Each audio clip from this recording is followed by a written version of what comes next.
Hotep, everybody. This is Michael Imhotep, founder of the African History Network and host of the African History Network show. I'm a talk show host, researcher, lecturer, writer, and historian, and national political commentator. It is Tuesday, June 18th, 2024. And I want to talk about this story. I posted on our Facebook fan page, the African History Network, and it deals with recent comments from veteran actor Morgan Freeman. Okay. And it reiterates some comments that Morgan Freeman has made before about Black History Month. Some comments I would say are uninformed comments. This is an article from independent.co.uk. Morgan Freeman says he detests Black History Month, quote unquote, it's not right. He says, my history is American history, and he's promoting a new I think it's a documentary or movie he has out.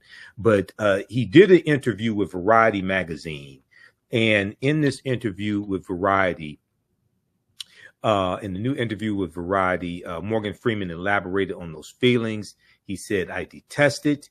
He said of Black History Month, he said, quote, the mere idea of it, you are going to give me the shortest month in a year. Are you going to celebrate my history? This whole idea makes my teeth itch. It's not right, end quote. He added, my history is American history.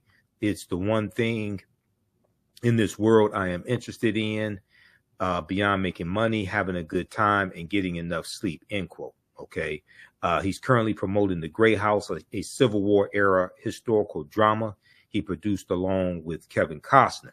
All right. So, yes, he's interested in history, and he did a series on the History Channel as well, dealing with African Americans in history.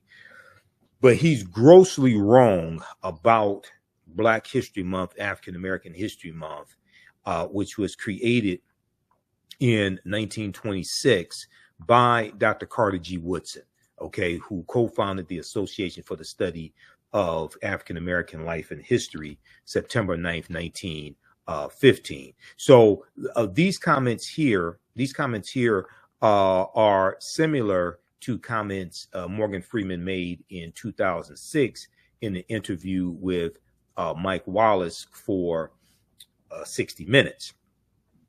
If we just look at this briefly, and then what I'm going to do is on March 31st, 2024, I interviewed one of my friends and fellow historians, Professor Manu Ampim. Okay. And Professor Manu Ampim, we talked about a number of different topics. And the main topic was dealing with the history of African civilizations. But we also talked about Dr. Carter G. Woodson, in the father of Black history, and we talked about African American History Month, Black History Month, and Dr. Woodson's work dealing with African history also. Okay, so I'm going to play that interview next for you, an excerpt of that interview what we did with Dr. Carter G. Woodson. But there's a total misunderstanding of this history. First of all, Black History Month was never designed to be the only time of the year we celebrate our history. Okay. And Dr. Carter G. Woodson, when we look here at this presentation that I do for Black History Month, Woodson founded Negro History Week in 1926. He explained the reason behind the celebration in a pamphlet widely distributed months before the first celebration was to take place during the second week in February 1926.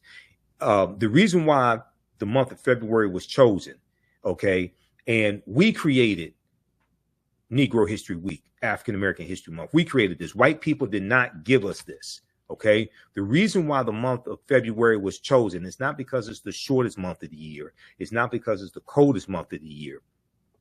It's because the second week in February contains the birth dates of Frederick Douglass, which is February 14th. That's the assumed birth date for Frederick Douglass, because he was a former slave and he didn't know the exact date of his birth or the exact year of his birth. It was either 1817 or 1818, he thought. And also February 12th is the birth date of Abraham Lincoln. Okay, so After Frederick Douglass dies in 1895, we're going to have celebrations in the African American community celebrating Frederick Douglass' birthday.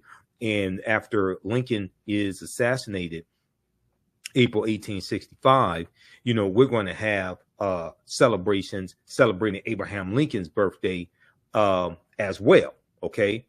Because of the Civil War is going to lead to the African slaves being freed. The Civil War was not fought to free the slaves. It was fought to bring the South back into the Union, but it's going to lead to the slaves being freed. So because you already had these celebrations taking place in the African American community during the second week of February, Dr. Carter G. Woodson inserted his new monthly cultural or weekly, his new cultural celebration during that same period of time. It had nothing to do with it being the shortest month of the year. Okay.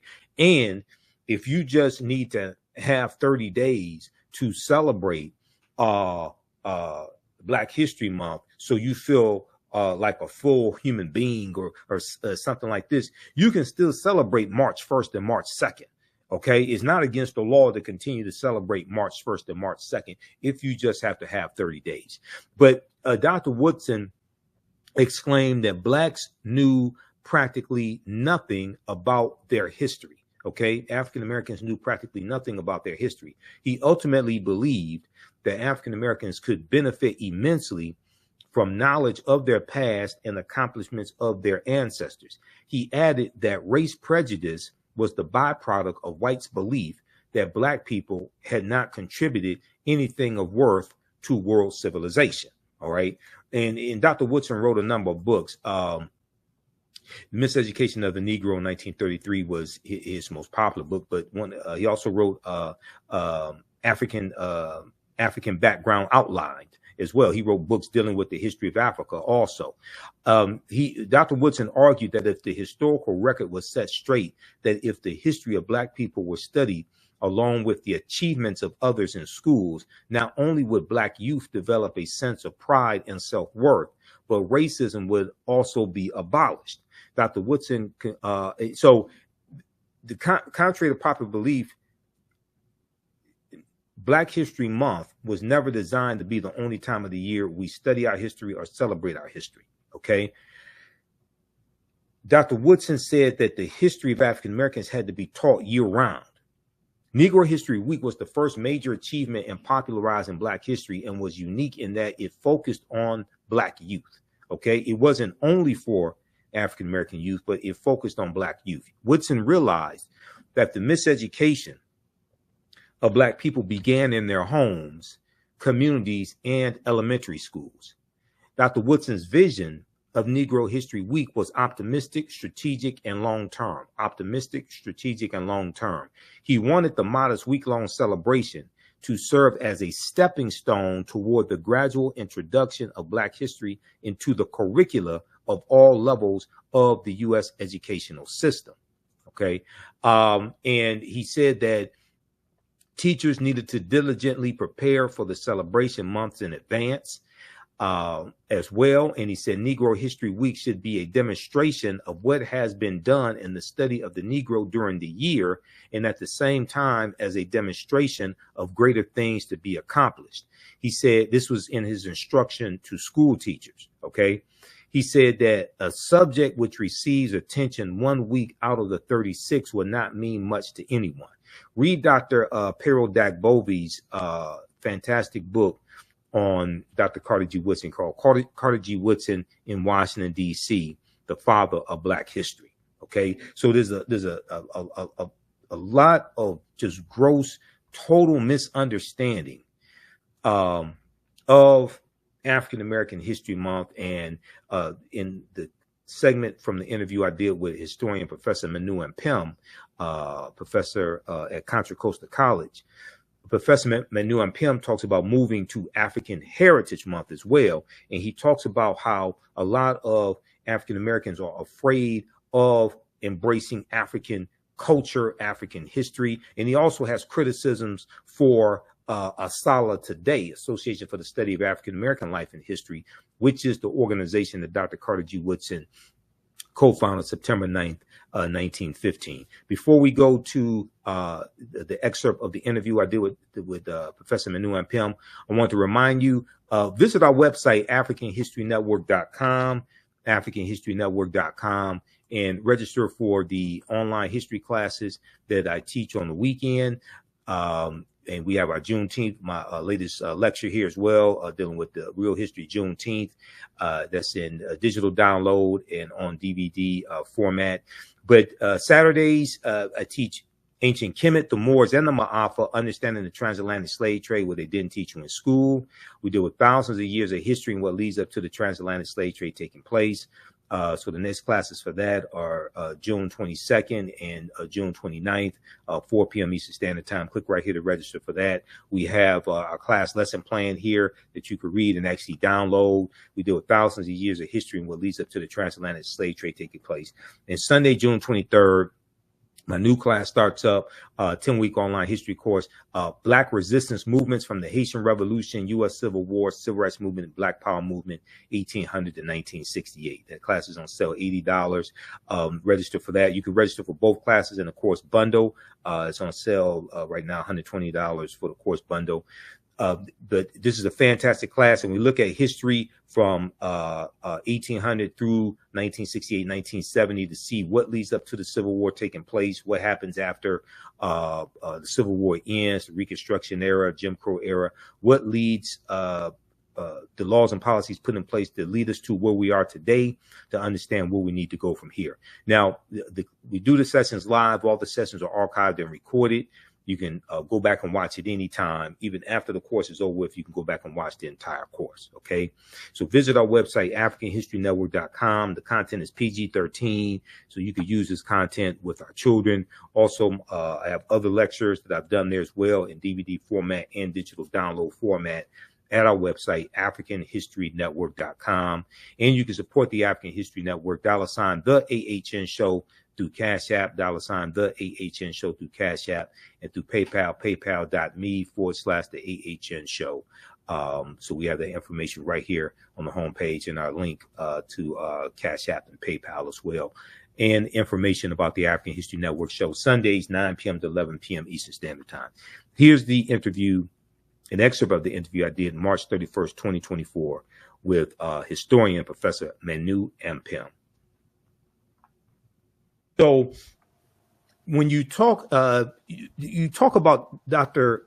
Carter G. Woodson in your book as well, and you in the broadcast that you did December 15th, 2023, you talked about how Dr. Carter G. Woodson is left out of the conversation dealing with African history, African culture, things of this nature. But his last two books dealt with African history. He had African history background, and then he was working on another one. But he also had a book on African folklore, African myths and folklore as well. Talk about Dr. Carter G. Woodson, who most of us know, co-founded the Association for the Study of Negro Life and History, September 9th, 1915. Created Negro History Week, second week in February 1926. Talk about his research in Africa, dealing with African history and culture. Yeah, that's one of the most important developments in the 20th century regarding African civilizations. Carter G. Woodson is very much omitted without justification from the focus and discussion on bringing African civilizations to the forefront. One of the things that Woodson did, I mean, he created his organization, the Association for the Study, at that time is called Negro Life and History. Now it's Association for the Study of African American Life and History.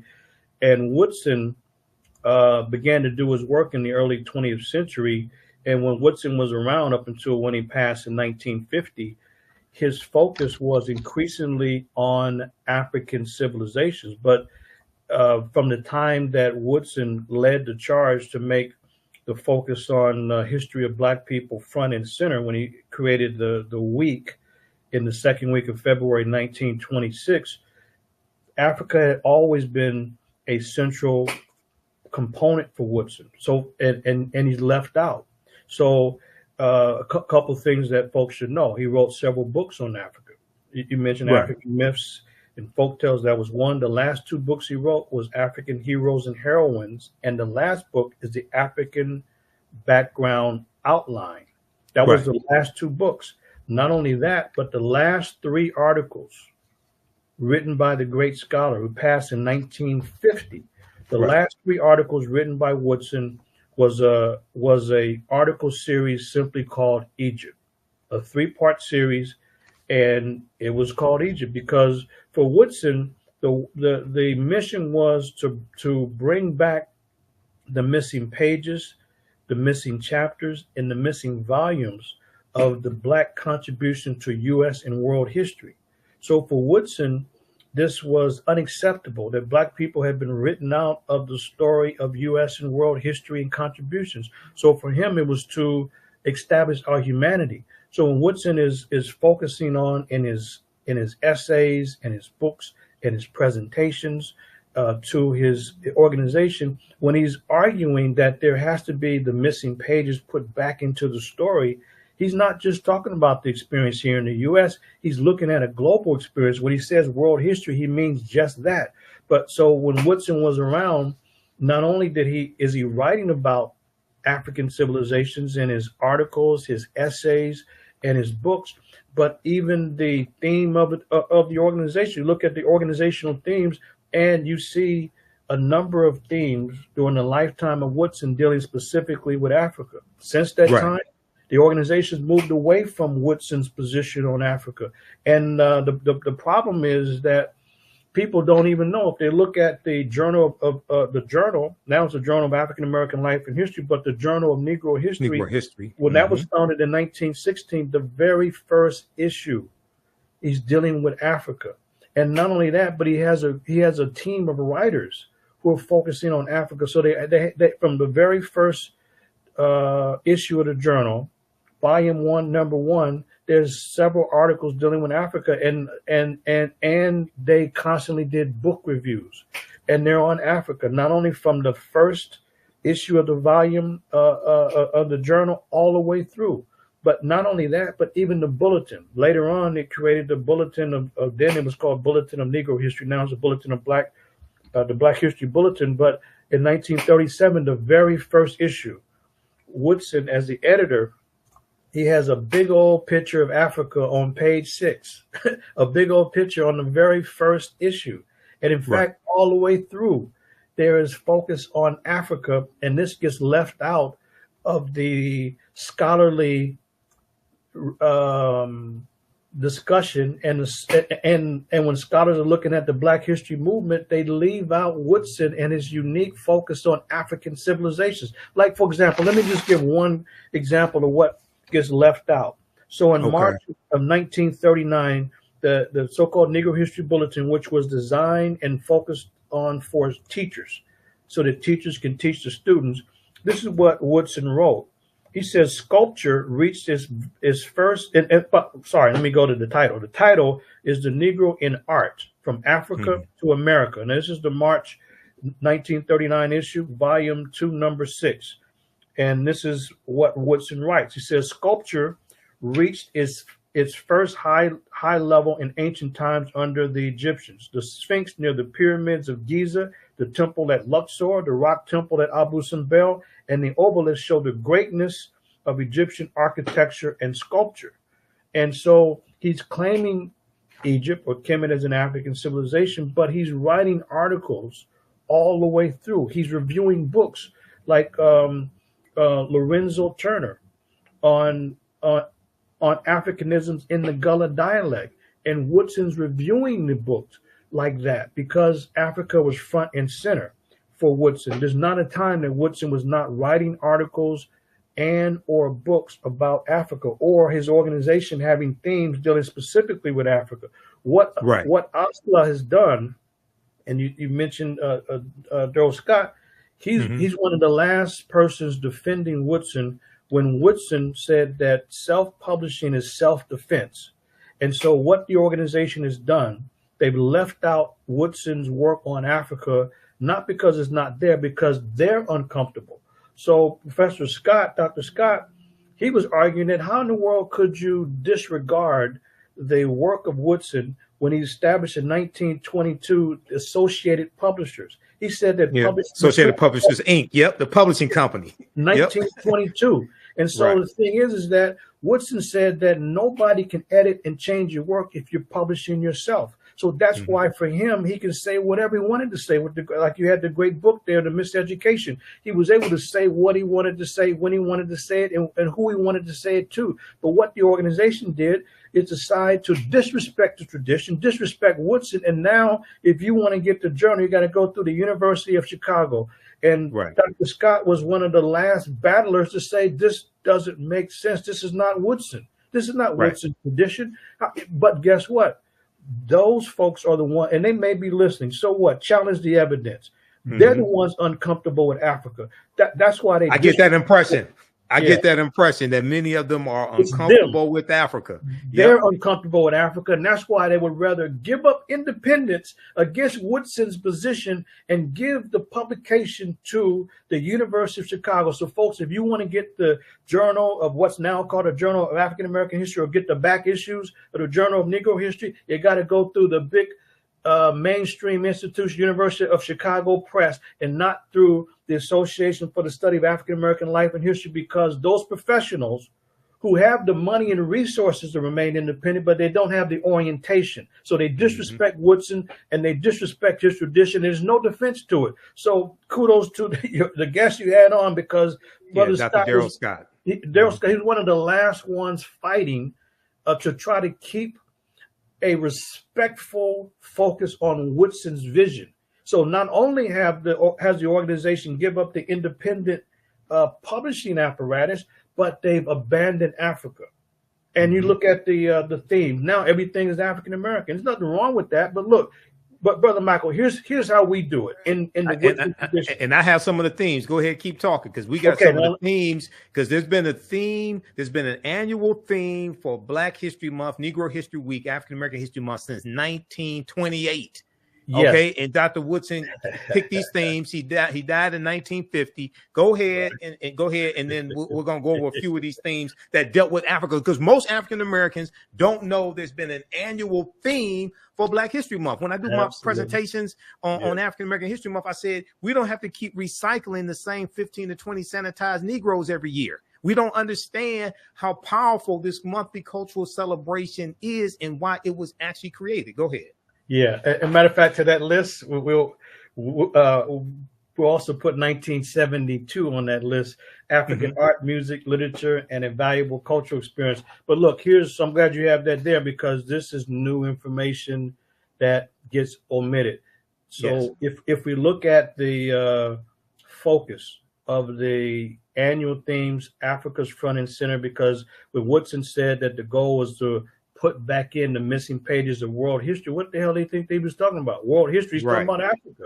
So that's why you have African themes. And the last African theme was really 1992, because and it was because of the great work of Van Sertima and others who challenged and exposed Columbus. And that's about it since that time. But everything's been just okay. Now here's what we do in the tradition of Woodson. Two important things I want people to know. Number one, in the current theme by Asala, and they set the national theme for those that follow them, this year is African Americans and labor. So we changed it. It's we have ours was the classical African contributions in art from Africa to the Americas. Because for us, there's no way to separate the Black experience in the Americas from the African background and origin. And so whenever they have a theme only focusing on African American, we add the African component to it every single time. But so they have African Americans in the arts. That's okay, but it's not in the Woodsonian tradition. The Woodsonian tradition would be the achievements in art in Africa and the Americas. That's why I read this article he wrote, "The Negro in Art from Africa to America." That's in the Woodsonian tradition, and but the people are not comfortable with Africa. And like the great Kwame Ture said, if you start your history in slavery, the best you can be is a good slave. And that's what we're dealing with now. We have people that have disrespected Woodson, and they have only focused on African American because that's what they're comfortable with. So that's one issue to be aware of. The other issue is that it should be properly called. If we're following Woodson's direction and his leadership and his insight, it should be called African Heritage Month, because that's what we're focusing on, African heritage. When people say Black History Month, to them, it means to focus on issues of struggle, of how Black people overcome slavery, escape slavery, or how they got their ass kicked by the police or something like that. Right. And what Woodson was concerned about after the celebration was founded in 1926, if we see Woodson in the 1930s, he's criticizing at that time what was being done, always talking about something negative in Black people. He said, look, we have to assert our humanity. We have to look at Black contributions, achievements, and contributions in the world, and not always associate Black people with a problem. This is why Woodson focused on it as a celebration, and he's embracing Africa. They had plays, they had all kind of skits, plays, all kind of things, important information about contributions, because Woodson understood that we had to assert our humanity and use at least some time of the year to focus on our unique achievements, accomplishments, and contributions in the world. And this is why he continues to embrace Africa. So as he's learning more, he's writing more about it. But what's happened is that people are more and more, they're uncomfortable with Africa. They leave out Woodson's focus on Africa. So when they say Black History Month, it means really, as some of us would say, it's a Negro version where you're only dealing with safe folks who are only, you can only talk about them if they're fighting against slavery or during the civil rights or human rights era, which are great struggles, but it's very limited in scope.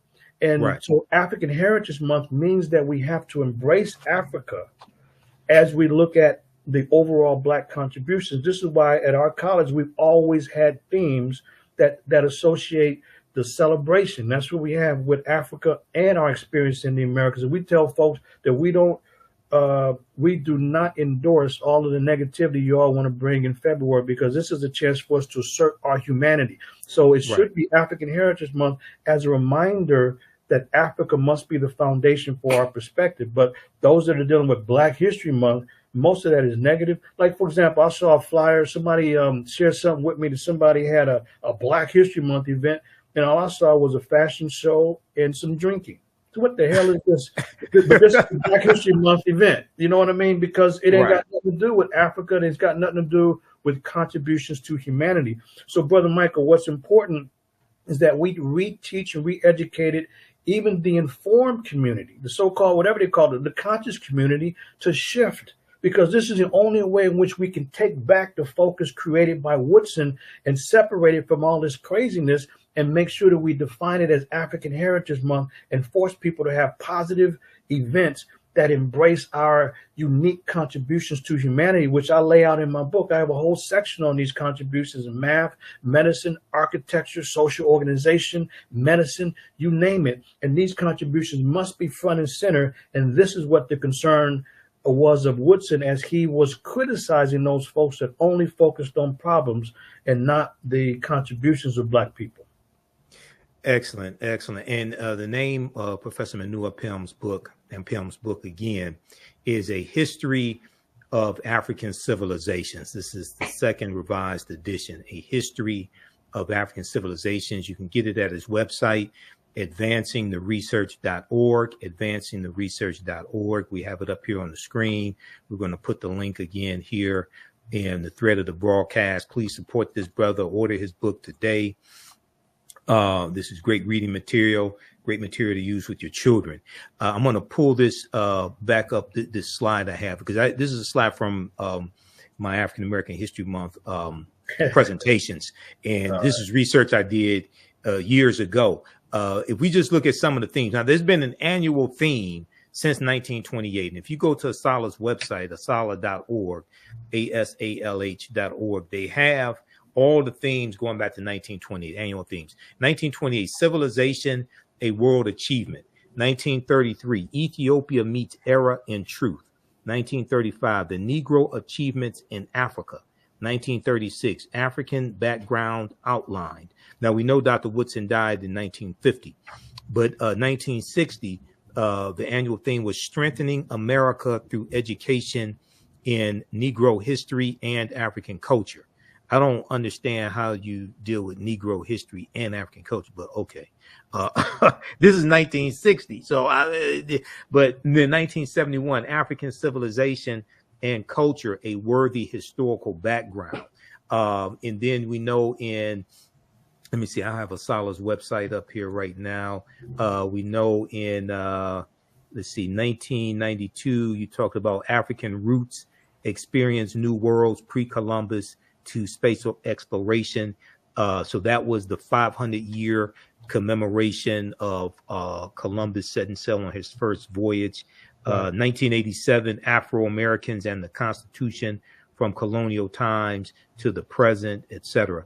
Go ahead and talk about that for a minute. Then I have the article that I was looking for from the New York Times that talks about Brazil and South America. Yeah, these themes, it clearly shows Woodson's consistent and well-rounded focus on Africa. And as you mentioned, he passed in 1950. So when the themes continued in 1960, 1971, 1972, it's because these are people that was still around, that he was mentoring and influenced.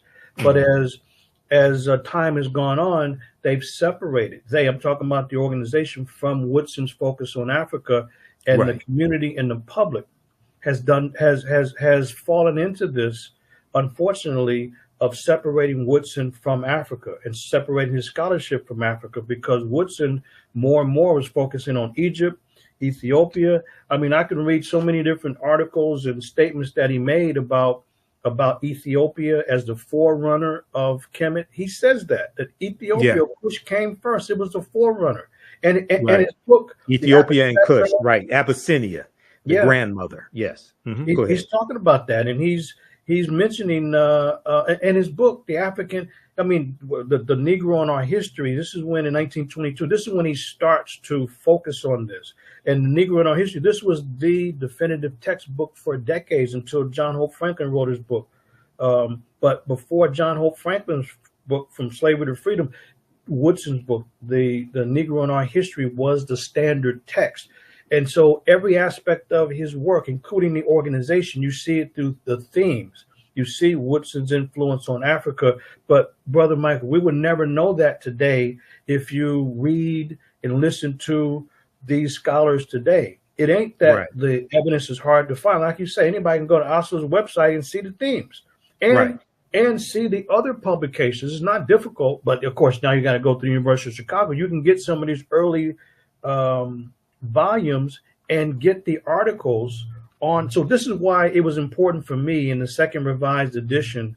This is why it was important for me to expand the second edition and include a chapter on Woodson, to blow up the myths and misinformation that is across the board. I mean, people who've read a lot, they know about the miseducation of the Negro, but there's a lot of other crucial and critical things that are not known about Woodson because we haven't read deeply enough, and scholars have carefully omitted Woodson's work on Africa. And that's why it's very important for me to get this information out. And when I've been doing presentations, people have been very surprised. Like for example, to show you Woodson's work, as he's the editor of the journal, so Journal of Negro History, Volume 1, Number 1, January 1916. Look, they have the first issue. This is what was impressive about Woodson. He wasn't writing alone. He had a team of writers that was making this contribution. So Monroe wrote a piece called The Passing Tradition and the African Civilization. This is the very first issue. And then there's Stafford, who wrote a book, The Mind of the African Africans, as reflected in this Proverbs. Then there is, and then there's a book review, another book review, Negro Culture in West Africa. Mm-hmm. So you got this in the very first volume. Woodson pulls together a pool of writers to help support his writing and scholarship in the area. So it's a body of writers focusing on Africa in the very early period, over 100 years ago. And we would never know that until we pull up those themes, which are public. You don't even have to register and become a member to see that. And then, and you got the journal, and there's the bulletin, plus there's Woodson's work. So this is why I added the chapter to the book, in order to blow up this nonsense about the misrepresentation. You talk about the miseducation of the Negro. This is miseducation all over again by his own organization, miseducating people about their own founder. And I'll challenge anybody, because documentation beats conversation is right there. And, absolutely. And this is a key. And you know what? This is the second time in my research that I found this. The first was when I was shocked to see that the biggest file that Dr. King kept was his file on Africa and the African liberation movements. So here you got two 20th century giants, and people around them have totally misrepresented the record because they're not comfortable. And not because these men didn't focus on Africa, it's because the propagandists have decided to omit this information. That's why it's so crucial, brother, to challenge people and make sure that we begin to call it and conceive of it and execute February as African Heritage Month, to break away from the craziness around Black History Month, where you got nothing but superficial events that have nothing to do with Woodson, and we should not want any part of that. And just to give people an example, if they don't know what I'm talking about, they had an event at UC Berkeley out here a few years ago. It was some black guy. He had apparently success at getting some white nationalists out of the KKK. So that became a Black History Month event to show his success in getting some white supremacists out of the KKK. And they put that on our website at the college. Somebody told me about it. I said, you know what? You got a few minutes to take that nonsense down. So we don't support that. How in the hell does this become a part of our sacred celebration? You know, it's about achievements, accomplishments and contributions in the world, and to assert our humanity and not deal with all of the negativity that we hear and know about and learn about all the time. We cannot always associate Black people with a problem, but that's why I'm focusing on it and really telling the community we got to break away and move forward in February in the Woodsonian tradition and embrace Africa. Exactly. And just so people know, Dr. Woodson chose the second week in February, not because February is the shortest month of the year, but because it contains the birth dates of Abraham Lincoln and Frederick Douglass, the assumed birth date of Douglass. Douglass didn't know his exact birth date, so he took the birth date of February 14th. Most of us know that as Valentine's Day. And then Abraham Lincoln's birthday, February 12th, because going back to when Frederick Douglass dies in 1895. Basically, each birthday after that, we had celebrations in our community for Frederick Douglass. And then also there were celebrations that we had in our community for Abraham Lincoln's birthday as well, after, Lincoln's assassinated in 1865. So because those two, you already had those celebrations taking place in the African-American community, Dr. Woodson inserted this new cultural holiday, this new cultural celebration into that period. Okay, so that's why it's in February. It has nothing to do with February being the coldest month of the year, the shortest month of the year, and it's not something white people gave us either. Right. I hear this myth also: white people gave us the month of February. No, we took it. Okay, we created this. To the class. Visit our website, AfricanHistoryNetwork.com, AfricanHistoryNetwork.com. Scroll down past the first online course that I teach, Ancient Kemet, the Moors, and the Ma'afa, Understand the Transatlantic Slave Trade. You can still register for that class. But this new one right here, Black Resistance Movements, this really ties into the political climate, what we see going on in America right now. The backlash against diversity, equity, and inclusion, the resistance against any type of reparative justice or reparations, the attack on voting rights as well, the January 6, 2021 insurrection, which was political violence. All of this is what we see, the seeds of all this during this period of time from 1800 to 1970. Okay, so this 10-week online course, Black Resistance Movements from the Haitian Revolution, U.S. Civil War, Civil Rights Movement, and Black Power Movement. You can register right here for it. Click right here, register for full course. It's on sale, $80. You can register for both classes. We have a bundle pack for $120. It's about a $300 value. There's going to be some bonus content. You're going to get my Juneteenth lecture free when you register for this new class as well, Black Resistance Movements. Okay, so visit our website, AfricanHistoryNetwork.com. and register for it, and we'll see you in class. Hotep, everybody. This is Michael Imhotep, founder of the African History Network and host of the African History Network show. It is Sunday, June 23rd, 2024, and we are live. I wanted to come on and talk about my new online history course that is starting up today. I'm getting ready to jump off of here and start teaching this class. It's called Black Resistance Movements from the Haitian Revolution, U.S. Civil War, Civil Rights Movement, and Black Power Movement, 1800 to 1968. So this is an exciting 10-week online course that I'm teaching. I wanted to come on and give you all a brief overview of the class. Okay, so this class focuses in on history from 1800 to 1968 till about 1971 with the start of the war on drugs. Declared June 17th, 1971 by Richard Nixon. Okay. And this class focuses on what leads up to the Civil War taking place. What are some of the laws and policies put in place that lead us to where we are right now? We deal with the Jim Crow era, the Reconstruction era, in the aftermath of the insurrection that we saw on January 6, 2021 at the U.S. Capitol. Many leading historians drew parallels between the violence that we saw January 6, 2021 and the Reconstruction era, which is from 1865 to 1877. Okay, the Reconstruction era, right after slavery ended.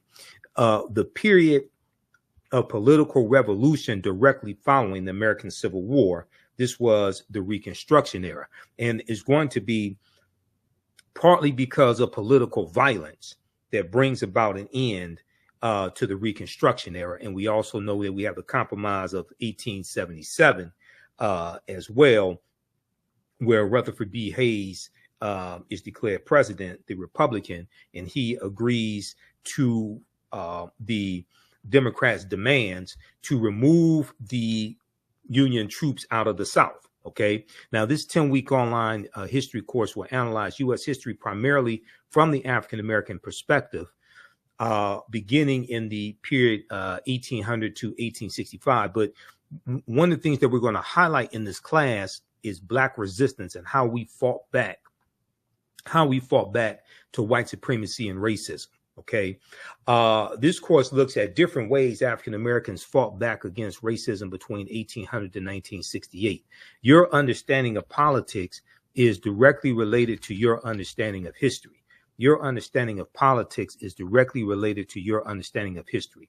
We'll analyze U.S. history primarily from the African American perspective, beginning with the Haitian Revolution, which is 1791 to 1804, and the Louisiana Purchase of 1803, because the Louisiana Purchase of 1803 and the Haitian Revolution, those two events are related.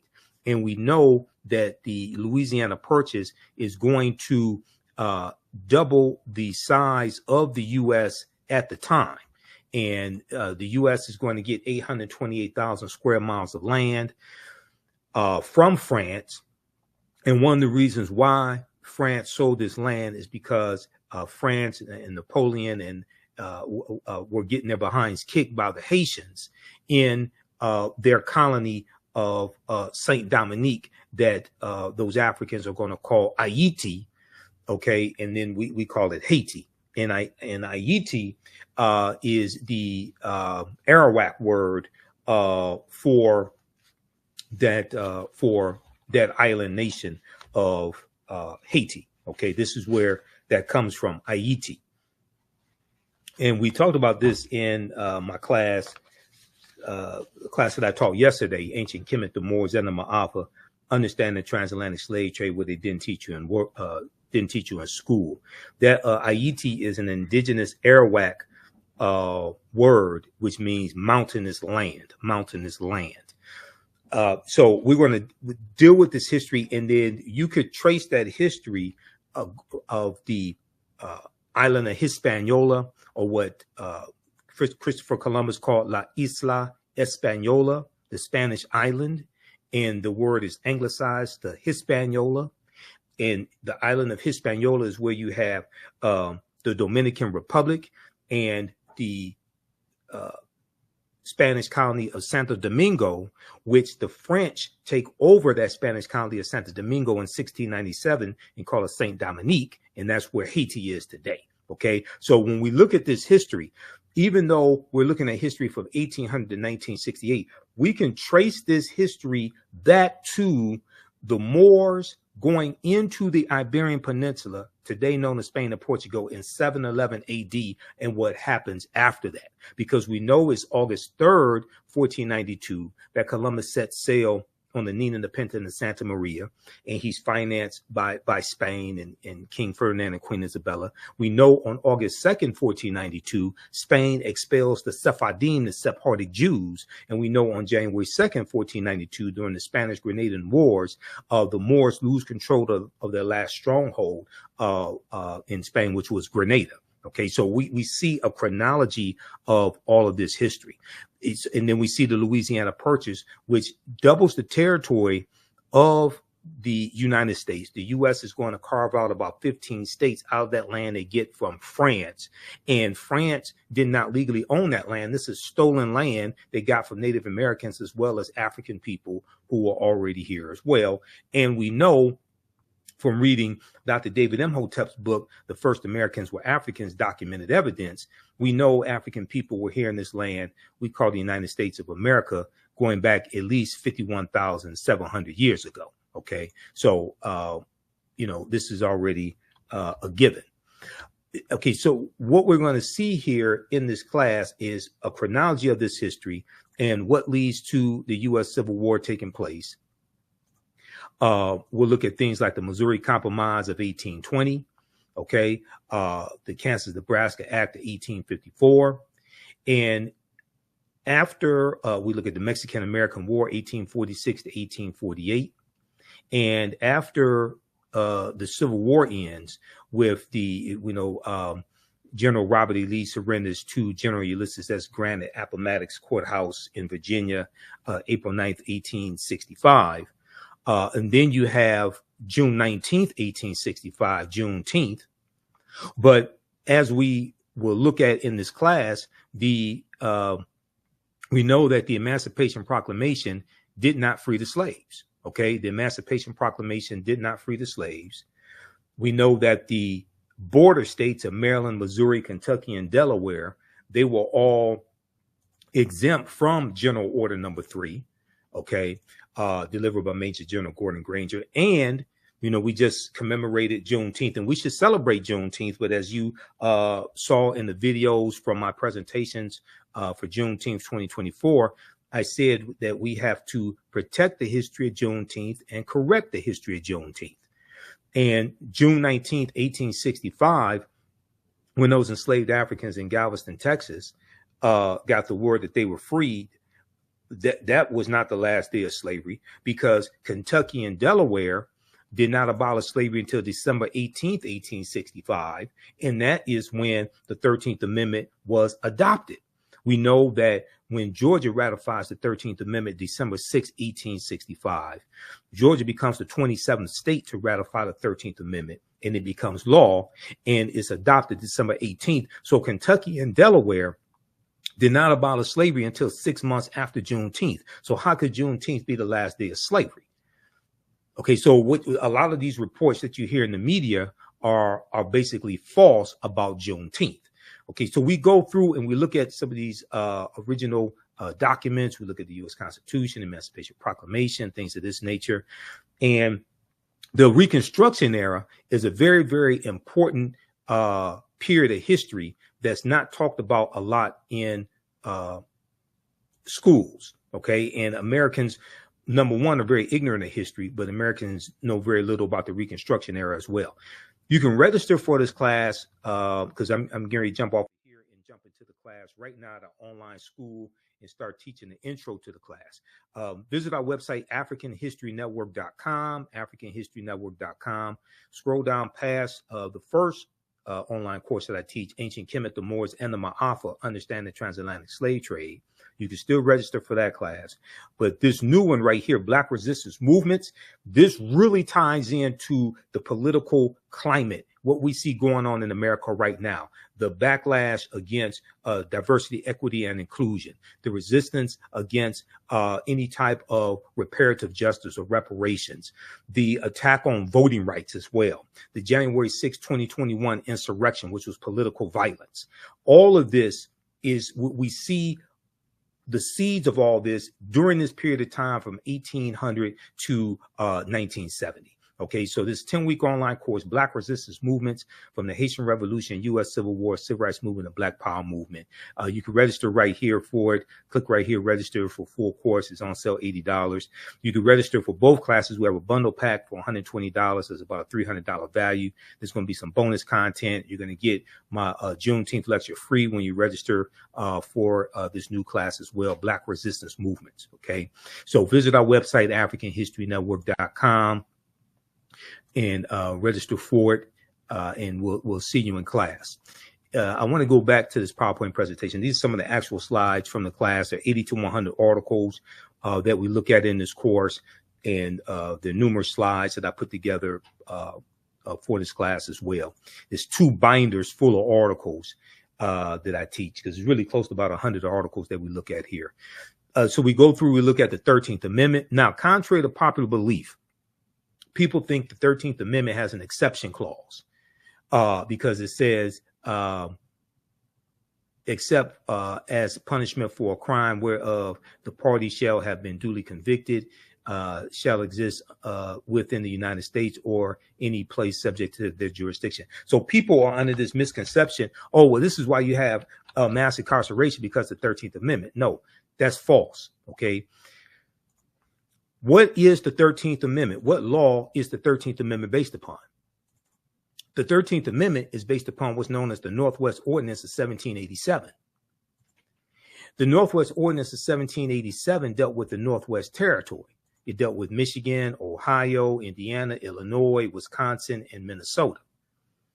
The Northwest Territory is one of the main reasons why the Northwest Ordinance, I should say, the Northwest Ordinance of 1787 is one of the main reasons why places like Michigan, where I live, had very low levels of slavery, because the Northwest Ordinance basically abolishes slavery in the Northwest Territory.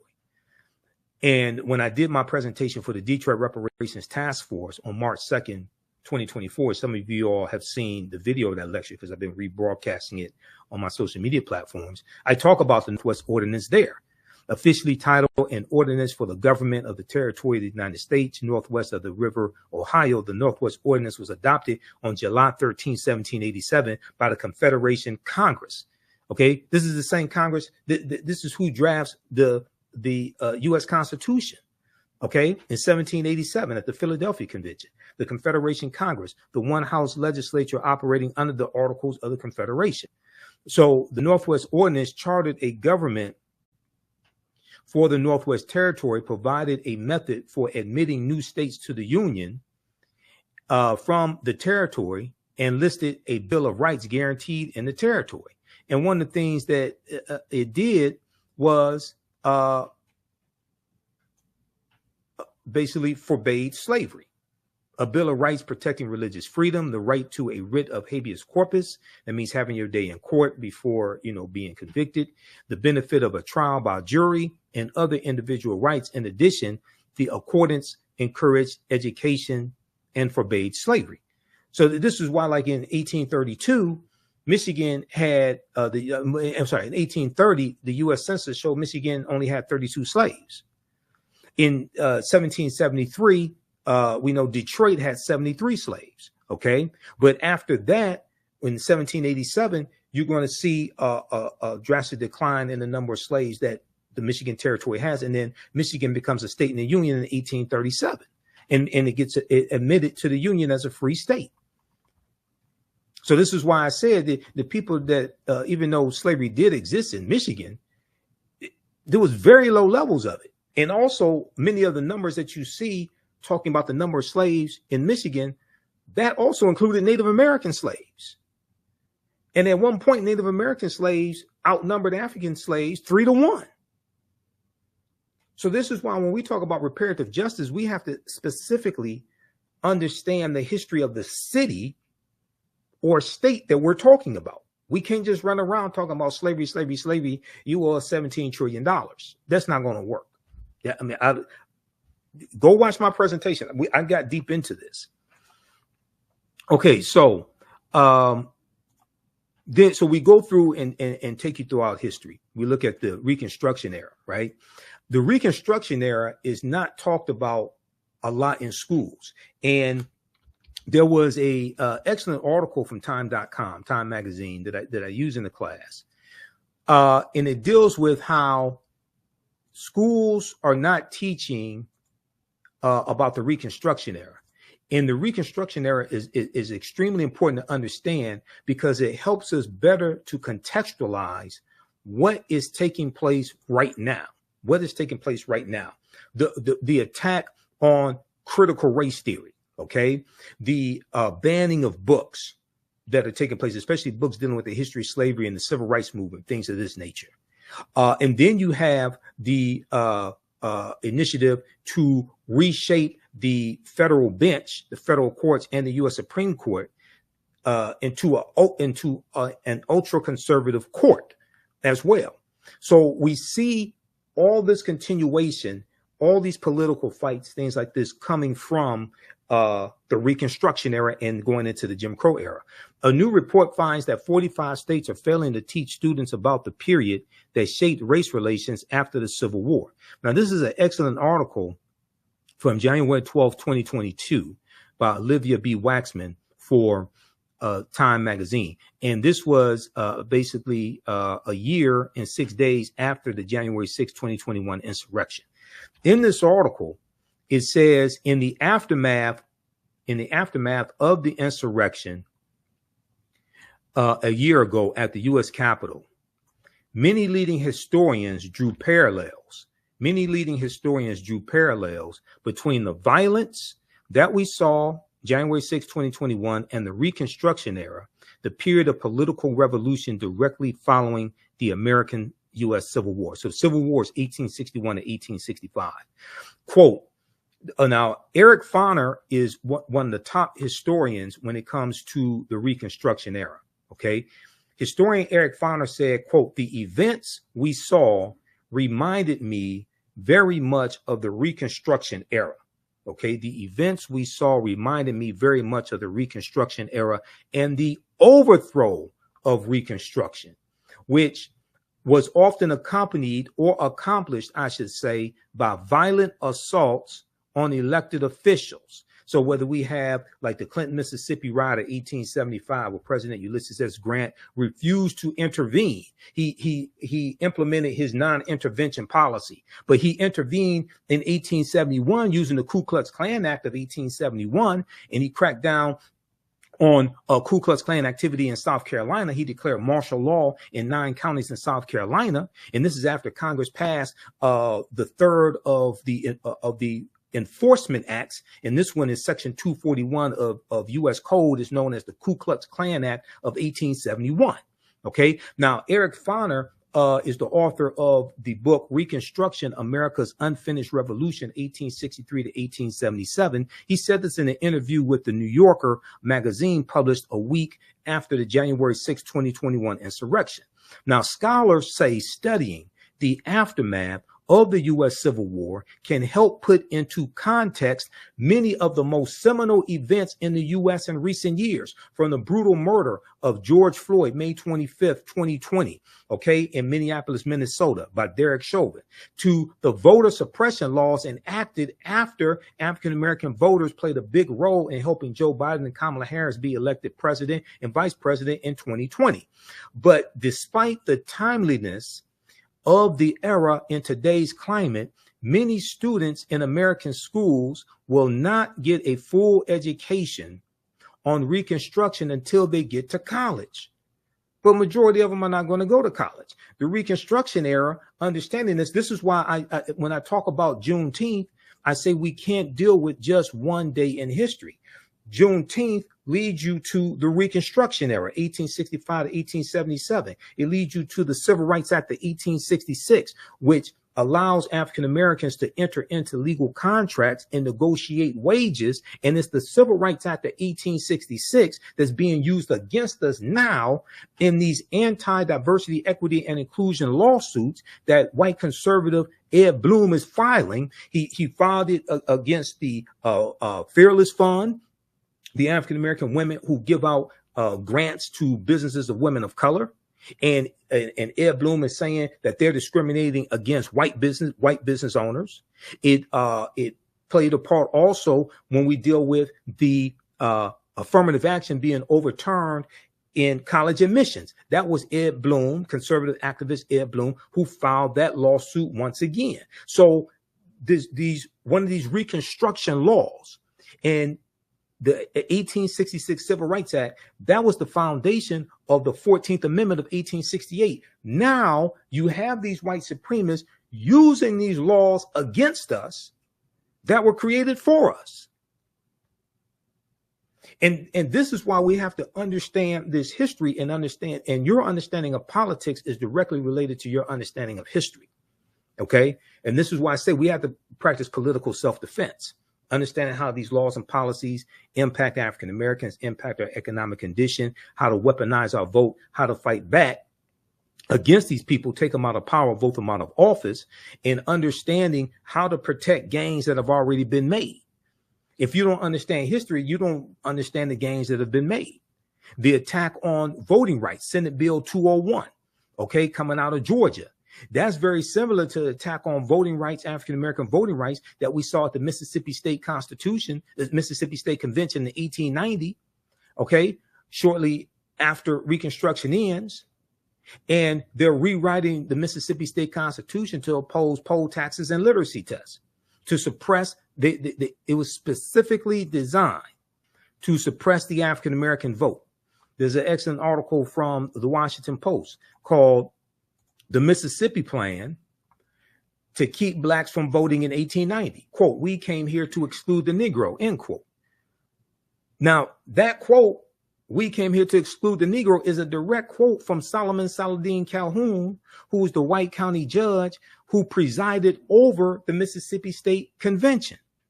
And he said, "Let's tell the truth if it bursts the bottom of the universe. We came here to exclude the Negro. Nothing short of this will answer." Because African Americans were the majority of the population in Mississippi, and we were the majority of the voters. Okay. So they're trying to take back power. They imposed, the delegates eventually adopted a literacy test and a poll tax geared to suppress the black vote in a state with a black majority. The Mississippi Plan became the model throughout the South, part of a raft of racially oppressive Jim Crow laws that ended Reconstruction. What you're going to see is other states adopt similar laws. South Carolina, 1895, Louisiana, 1898, Alabama, 1901. You're going to see Georgia, Oklahoma. It's the same thing that happened after Senate Bill 201 passed. Okay. Out of Georgia. Other states, especially many of these former Confederate states, they started passing similar bills. Okay. And what are they doing? They're cracking down on mail-in ballots, okay?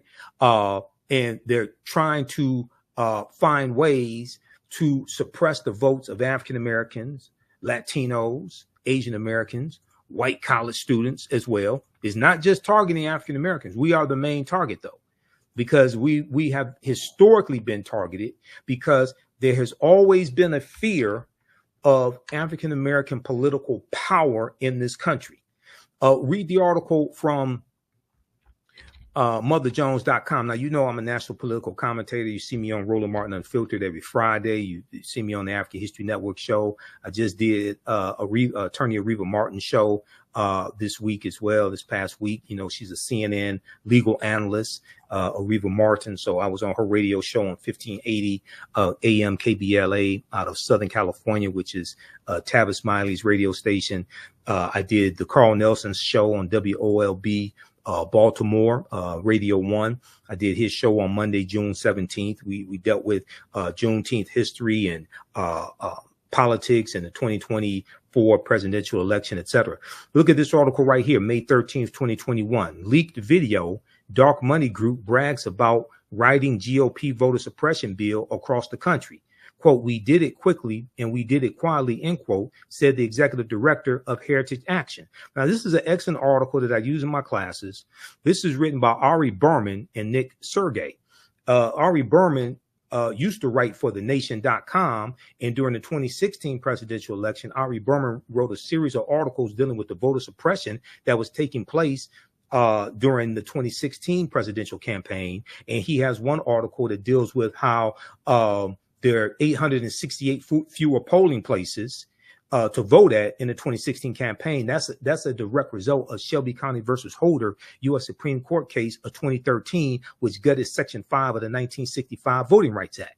Well, the reason why you needed the 1965 Voting Rights Act is because of what happened in Mississippi in 1890 at the Mississippi State Convention, and what happened in Florida in 1889 when Florida was the first state to have poll taxes, and what happened in South Carolina, in Georgia, in Alabama, when they rewrote their state constitutions. This is why you needed the 1965 Voting Rights Act. And you've had white supremacists who've been trying to weaken the 1965 Voting Rights Act or revoke it altogether, basically since it was implemented.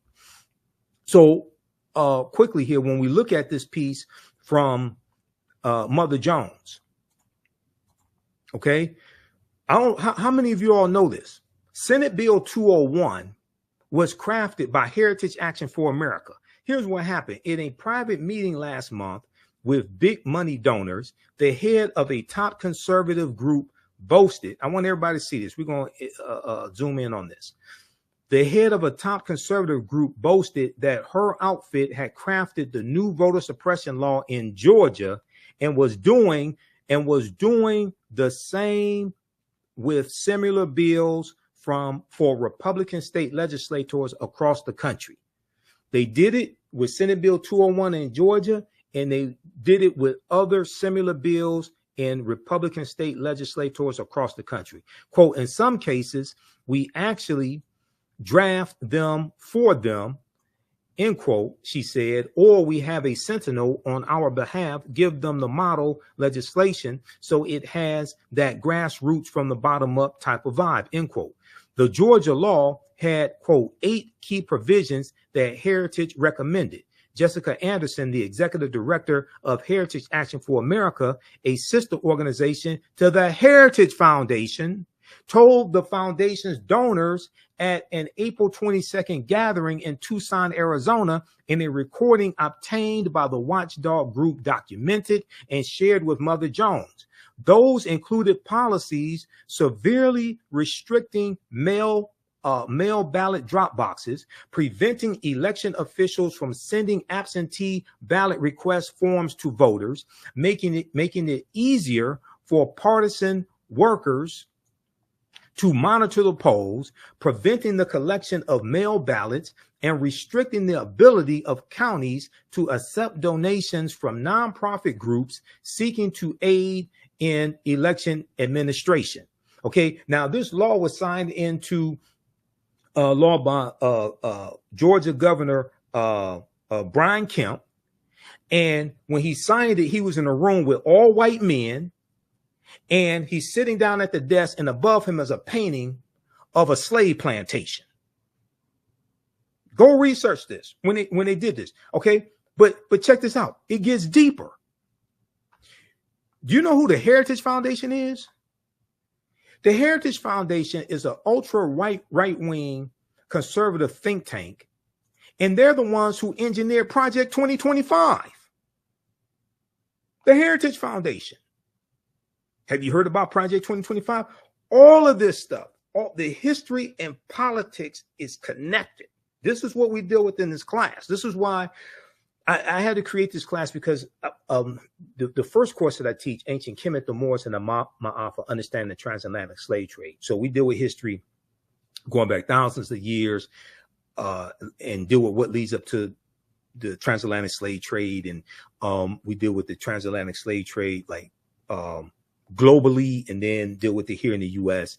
And, you know, we leave off like in the early 1800s. But I realized that crucial period of time from 1800 to 1970 or so, we really have to focus in to understand what happened during that period of time, because that puts us on the direct trajectory to where we are today, especially the collapse of Reconstruction and then going into the Jim Crow era. We look at the Lily White movement in 1928, which was the effort of Republicans to push African Americans out of the Republican Party, going back to 1928, when Republicans appealed to Southern segregationist Democrats in 5 former Confederate states to get them to vote for Herbert Hoover, who was the 1928 Republican candidate for president, and Herbert Hoover won. We know Herbert Hoover mishandled the Great Depression and loses to Franklin Roosevelt in the 1932 presidential election. Okay, so we get to see a chronology of all this history. But Project 2025, and you know, I talked about it when I was on Carl Nelson's show. We talked about it on we've been talking about it on Roland Martin Unfiltered as well. But if you take a look at this, this is a 900 plus plan dealing with ultra right-wing policies that conservatives want to get put in place. And you have about 100 of these right-wing organizations that are signed on to Project 2025. I'm pulling up here an article. Okay, now here's there's numerous articles on this. Here's one from USA Today. If you haven't heard about Project 2025, you got to go research this. What is Project 2025? The Presidential Transition Project Explained. Now, this is from June 10th, 2024 from USA Today. This deals with giving more power to the president. This deals with getting rid of the Department of Education. This deals with the nationwide ban on abortion. This deals with weaponizing the Department of Justice as well.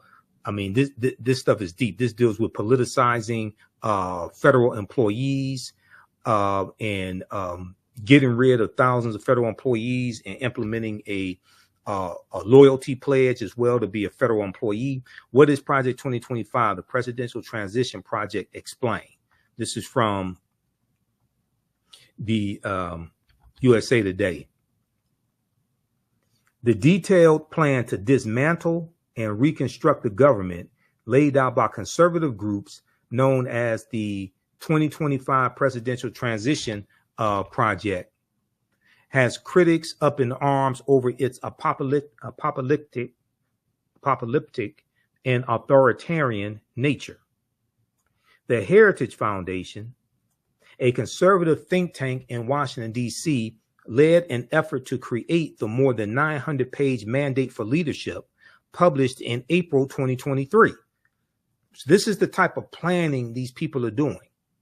Reimagining the executive branch, and presented a plan to overhaul several government agencies, including the FBI, for the country's next conservative president to follow. Now, the Heritage Foundation did something similar in 1980 with their Mandate for Leadership. And and that was a book in 1980 that contained 2,000 policies they wanted the Reagan administration to adopt. The Reagan administration adopted 60% of those policies in the first administration of Ronald Reagan, And these were a lot of anti-African-American policies. These policies calling for smaller government, attacking poverty programs, all different types of negative things like this. According to the project's website, the playbook provides a governing agenda and a lineup of people ready to implement it to, quote, rescue the country from the grip of the radical left. Rescue the country from the grip of the radical left. It includes a domestic and foreign policy agenda, a list of personnel, training, and a 180-day playbook. Read the rest of this here, dealing with Project 2025. Okay, there are numerous articles on this, and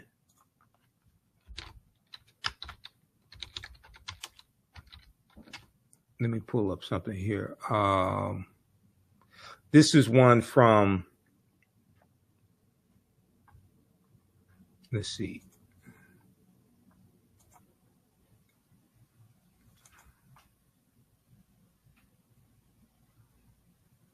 This is one from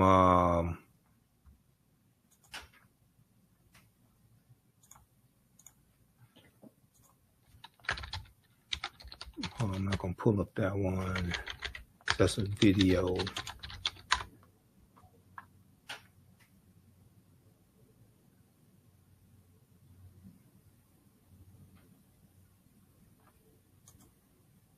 This is one from Newsweek.com. Now, this is the ex-Republican National Committee chair. This is Michael Steele, who's African-American. And he's confronting, so on the weekend on MSNBC, co-hosted by Michael Steele, they just had the guy who's the head of the Heritage Foundation on the show. They had him on this weekend. It was Saturday. They had him on Saturday, June 22nd. Ex-RNC chair confronts Republican on Project 2025 plan to gut government, 2024. Michael Steele, former chairman of the Republican National Committee, confronted Kevin Roberts, president of the Heritage Foundation, on Saturday over Project 2025, a plan that includes firing up to 50,000 federal government workers. A plan that includes firing up to 50,000 federal government workers. Now, African Americans make up 18.4% of the 370,000 federal employees. So when you talk about firing 50,000 federal government workers, you're talking about firing a lot of African Americans. In August 2023, conservative think tank, the Heritage Foundation, in collaboration with other right-leaning groups, published its Project 2025. According to its official website, the project aims to pave the way for an effective conservative administration by using a policy agenda, personnel, training, and a 180-day playbook should the GOP win the 2024 election, should Donald Trump win. This is what they're saying. Proposals include reintroducing legislation making it easier to fire federal employees, prosecution for distributing abortion pills by mail, and abolishing recently established diversity, equity, and inclusion DEI initiatives at the Department of Defense. However, one of the most significant proposals is a plan to reintroduce Schedule F, a Trump-era executive order rescinded by President Joe Biden. Okay, research Schedule F, the Schedule F employees, rescinded by President Joe Biden, that would see tens of thousands of federal workers reclassified, making them easier to fire. Once again, African Americans are 18.4% of federal employees. While the Trump campaign has previously said outside groups do not speak for the former president, Project 2025's 1,000-page proposal was drafted with input from a long list of former Trump administration officials who are poised to fill top ranks of a potential new administration, according to the Associated Press. Newsweek has reached out to Trump's campaign via email for comment. Now, during Saturday's MSNBC's The Weekend, former RNC chair Michael Steele, who is African-American and the co-host of the program, he discussed the specific proposal of replacing federal workers, asking Kevin Roberts, a Republican, and the head of the Heritage Foundation about who will be replacing them,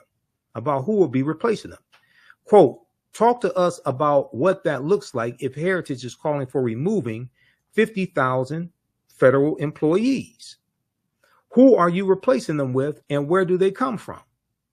I suspect a lot of those people you are talking about have been in the federal service for a long time and served not just Republican administrations, but also Democratic administrations, Michael Steele said. Kevin Roberts mentioned political contributions as he claimed federal workers contribute to the Democratic Party. See, what they want to do is they want to go through and weed out federal employees, and they only want federal employees who will be loyal to Donald Trump. And that's not how federal employees work. Federal employees are not loyal to a president. They are employees that serve the country. They stay there for 20, 30, 40 years. They serve many presidents. They're not there to serve a president. What I mean is they serve under many presidents. They're not there to serve a president. They're there to serve the country, but they work under many presidential administrations. They're not there to be loyal to one person. That's not how this works. Quote, they have, and 95% of them who give political contributions give them to the Democratic Party. Kevin Roberts said, the head of the Heritage Foundation, they can donate to whoever they want to. You can be a federal employee and make political donations. You have a right to do that. However, Michael Steele interjected and asked, quote, so you're going to fire someone because they wrote a check to a Democratic candidate? Kevin Roberts continued by doubling down on the efforts to replace civil servants, calling them unelected bureaucrats. Quote, now we're going to fire someone. He said, no, quote, no, we're going to fire someone, and the number needs to be more than 50,000 people, considering there are more than 2 million federal employees because of over the last century, the radical left has seen the administration state as the fourth branch of government.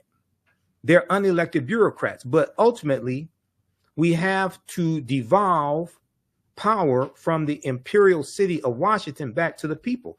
You listen to this guy. This guy sounds crazy as hell. Go to MSNBC.com. Go to The Weekend, watch the interview that they did, that the TV, not the pop artist, The Weekend, not him, the political show on MSNBC, The Weekend. Okay, with Michael Steele and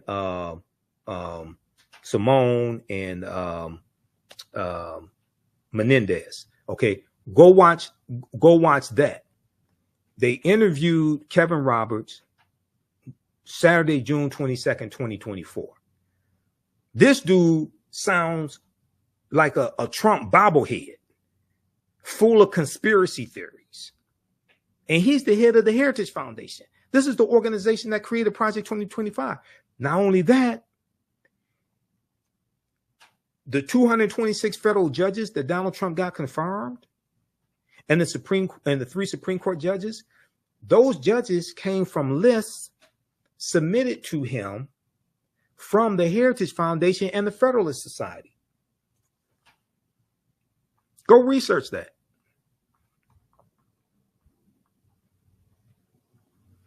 Okay, read the rest of this article here. This is how deep this is. Your understanding of politics is directly related to your understanding of history, because they both intersect. And when we study history from 1800 through 1970, and we're going to end in 1971 with Richard Nixon declaring his war on drugs after he ran for president in 1968 and won in 1968, and he won on the platform of law and order, which basically means lock up black people, protect white people. And he ran on a backlash to the civil rights movement, the Black Power movement, the rebellions taking place across the country, attacking the anti-poverty programs that the Great Society programs from President Johnson. He attacked a lot of those programs as well. Okay. So so how do you all like this type of information? Give us a thumbs up, give us a heart, give us a like. This is a very, very timely class. And this helps you to better understand what's taking place in the country right now, dealing with politics, news events, people reclaiming the Confederacy. We just did a story on Roland Martin Unfiltered where 2 schools in Virginia just voted to rename the schools after Confederate heroes because they changed the names of the schools in 2020 when you had a racial reckoning taking place in this country because of the killing of George Floyd. Now you see a recalibration. Now you see people trying to go back to the way it was because they want to hold on to white supremacy. You have a lot of people that want to hold on to the Confederacy. We're going to deal with the Confederacy in the class, but nations don't name schools and don't have monuments honoring traitors to that nation. The Confederacy, these were traitors who committed treason based upon Article 3, Section 3 of the U.S. Constitution. The U.S. Constitution defines treason. And they committed treason based upon Article 3, Section 3 of the U.S. Constitution. Now, a minute ago, I talked about the Ku Klux Klan Act of 1871. Okay, it was actually passed in 1871, right? How many people know that Traitor-in-Chief Donald Trump is being criminally prosecuted right now by special counsel Jack Smith using Section 241 of the U.S. Criminal Code? And Section 241 is the Ku Klux Klan Act of 1871. It's actually 1871, not 1870. How many people know this? Read this article here, okay? And once again, this is an example of how we see history and politics coming together and how historical events shape policy and laws, and then laws shape historical events. This all happened during the Reconstruction Era, 1865 to 1877. Read this article from the Washington Post. Trump is charged under civil rights law used to prosecute KKK violence. Trump is charged under civil rights law used to prosecute KKK violence. The provision was originally adopted in 1870 and was intended to protect the newly codified rights of black citizens after the Civil War. Well, it was the U.S. Department of Justice that was actually prosecuting these Klansmen. And the U.S. Department of Justice was created in 1870 largely to enforce the new rights of African Americans. That's during Reconstruction. Now, how many people learned all this in school? Okay. How many of your children are learning this in school?